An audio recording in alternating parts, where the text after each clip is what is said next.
Upon arriving home on Friday evening, I had high hopes of enjoying a pleasant evening with my beautiful wife after a grueling week of travel. Our 3 grown children live independently, so it seemed like the perfect opportunity for us to spend some quality time together after 22 years of marriage. As I entered the kitchen from the garage, I noticed the mail on the table. Suddenly, I heard a noise upstairs followed by the sound of footsteps descending the stairs.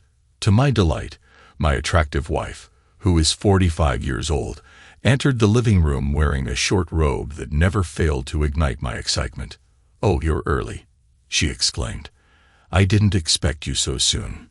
It wasn't until an hour later that I glanced at my watch and realized I had indeed arrived early, but not excessively so. Curiosity piqued. I inquired about our plans for the evening. "Where are we going?" I asked. However, her response caught me off guard.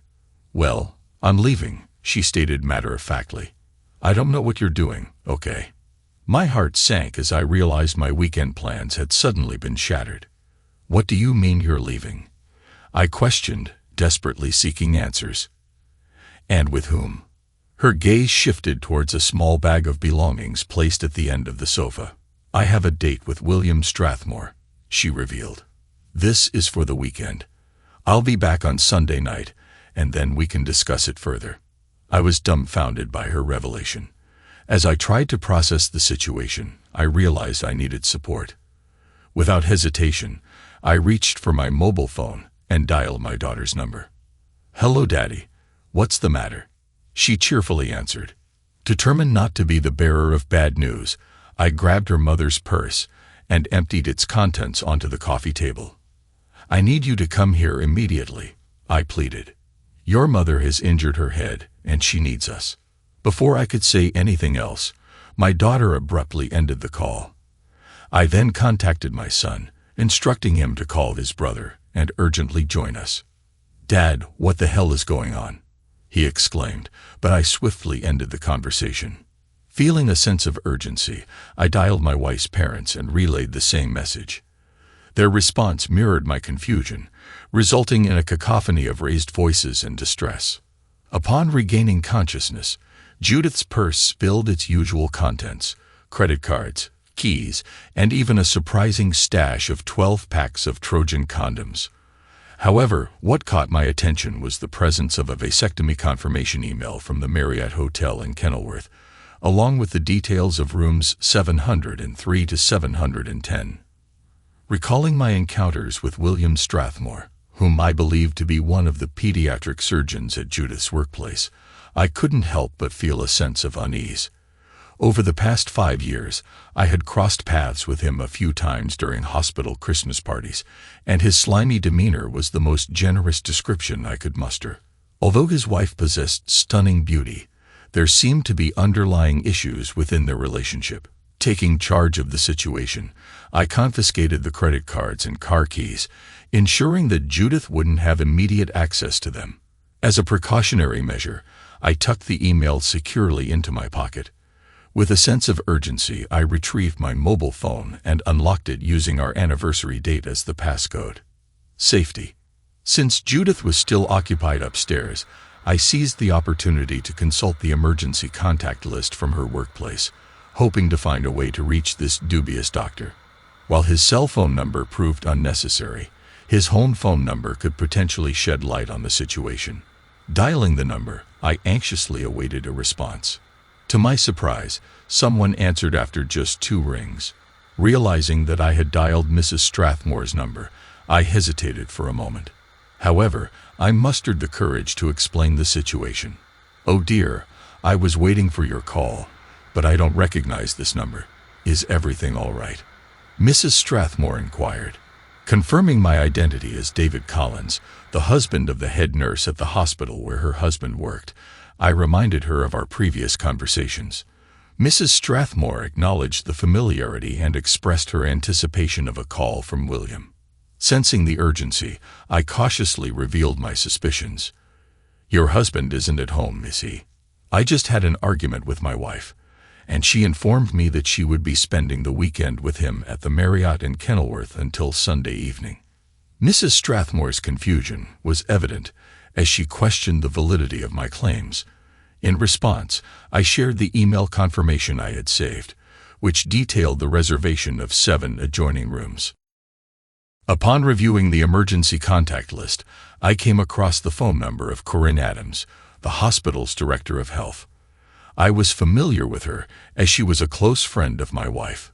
Additionally, I knew her husband, who happened to be a detective surgeon. Without hesitation, I dialed her number, and she promptly answered. "Hello, who is this?" she inquired. "Karen, this is David Collins, Judith's husband," I responded. There was a brief pause before she exclaimed, "No, yes, Dave. What can I do for you?" Her tone clearly conveyed her concern. I proceeded to express my suspicions about an inappropriate relationship between Dr. Strathmore and my wife, and my desire for it to be investigated and put to an end. However, Corinne regretfully informed me that she couldn't discuss the matter at that moment and abruptly ended the call. I couldn't help but feel perplexed by her reaction. Shortly after, Judith's cell phone began to ring. With a sense of unease, I answered the call on the 3rd ring. Before I could utter a word, the caller, without any hesitation, started speaking. "Judith, he knows everything. What did you tell him?" The tone of their voice indicated frustration. I responded, "Not everything, Karen, but I have gradually discovered some troubling details."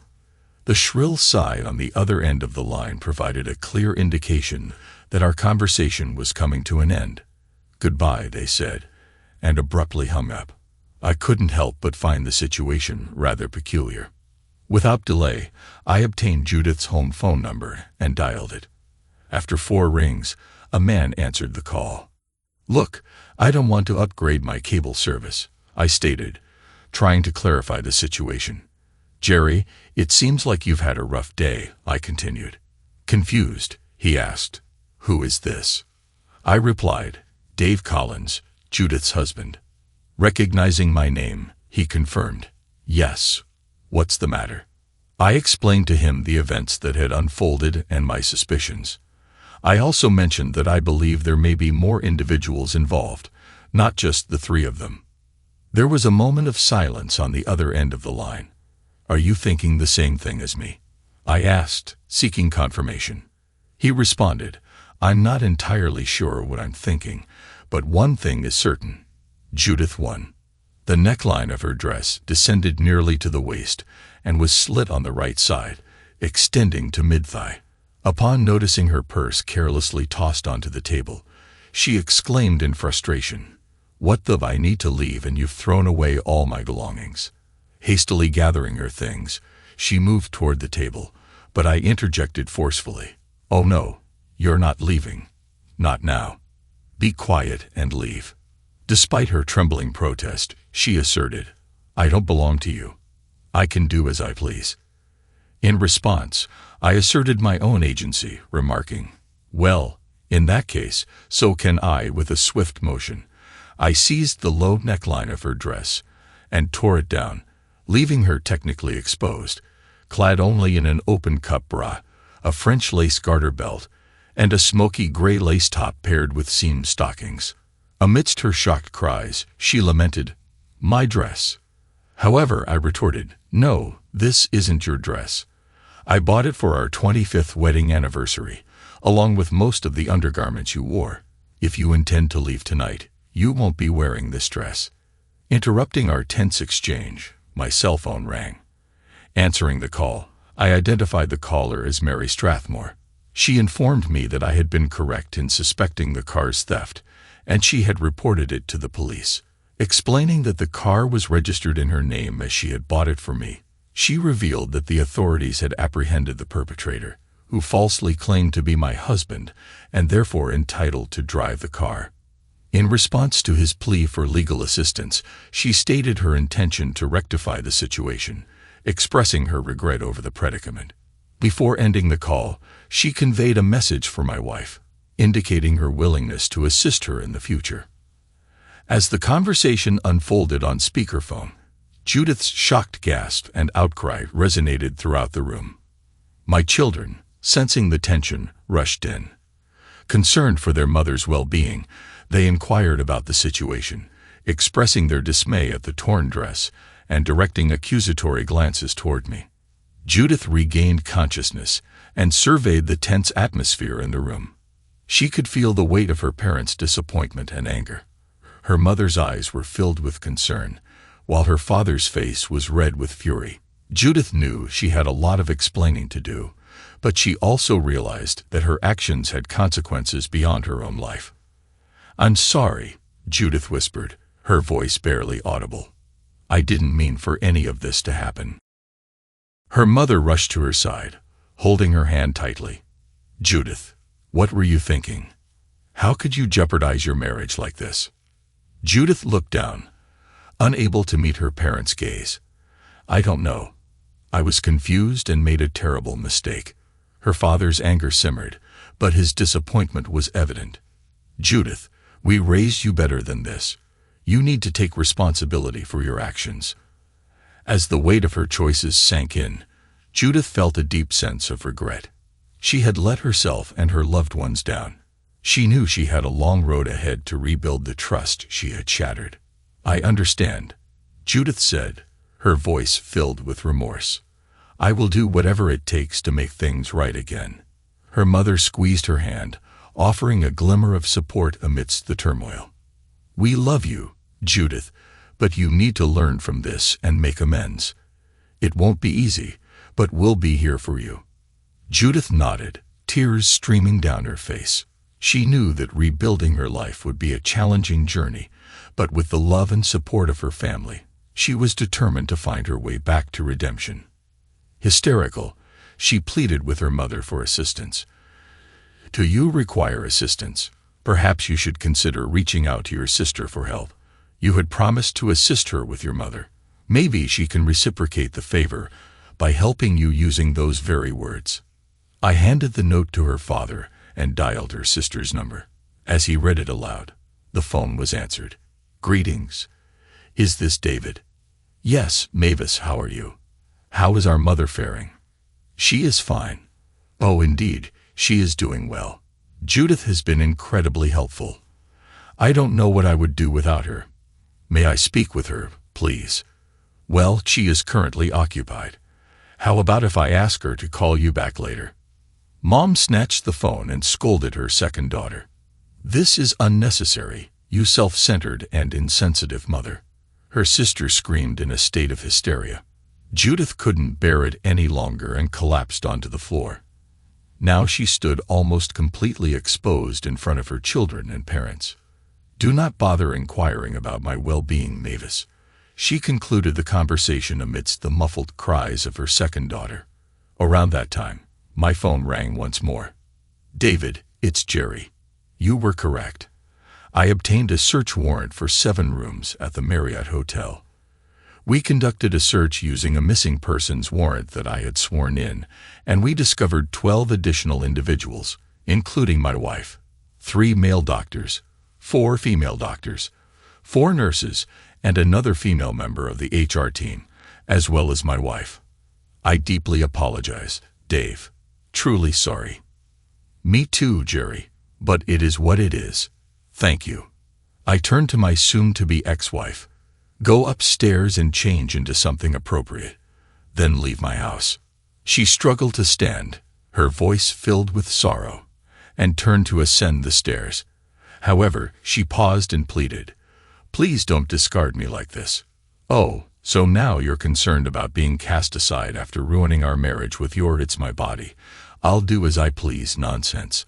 I have been tempted on numerous occasions. I could have engaged in a sexual encounter with a young waitress at the diner where we used to have coffee after our night shifts. I could have pursued a woman at the Lincoln dealership where we purchased the car. Even your own sister made advances towards me, but my heart belonged to you. Yet this is the appreciation I receive. Leave my life." In a state of complete disarray, she hastily ascended the stairs, leaving behind one of her high-heeled shoes. A heavy silence settled in the living room. It was then that my daughter spoke up, assuring me that she would ensure her sister doesn't do anything foolish. Approximately 30 minutes later, Judith descended the stairs with a suitcase, dressed casually in jeans and a sweatshirt. Her appearance was disheveled, with her makeup and hair in disarray. My eldest son intercepted her on her way out. "Don't worry, Mom," he said. "Adrian and I will plan your wedding in a way that won't interfere with your sexual escapades. After all, you didn't even invite us. Maybe Dad can bring along a new girlfriend." Adrian was Dave's serious girlfriend, a fact we were previously unaware of. Now it was all too clear. Lost and confused, Judith paused at the front door. Her mother accompanied her as she made her exit. Meanwhile, her father turned to me, seeking a solution. "Is there any way to overcome all of this?" he asked. "She clearly needs help, but nothing seems to be working." I suggested that she speak to my lawyer about it. "Remember, son," he said, "she loves you." I met his gaze directly and replied, "Funny way of showing it."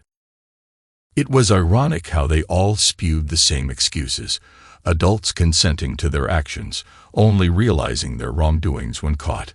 It was later discovered that the esteemed doctor had misused the hospital's credit card to fund a weekend party, covering expenses for rooms, drinks, and food.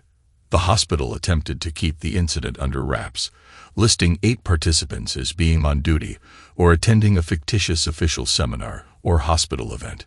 Once this scandal came to light, several marriages fell apart. This wasn't the first party, but it would certainly be the last. I initiated divorce proceedings, although I'm typically a mild-mannered aircraft mechanic. Do you remember? I loved her more than anything, as they say in the movies, so I allowed the process to drag on while she sought counseling. The children stood by me, witnessing my efforts to salvage the relationship. However, it was an excruciating experience, blindsiding me like a sudden thunderbolt. I am astonished by my own obliviousness. United Airlines showed sympathy towards my situation and granted me an extended medical leave. Unfortunately, my wife lost her job, along with everyone else involved in the incident. The competent doctor was terminated from his position and faced legal action. Karen, as well as her deputy, also faced unemployment.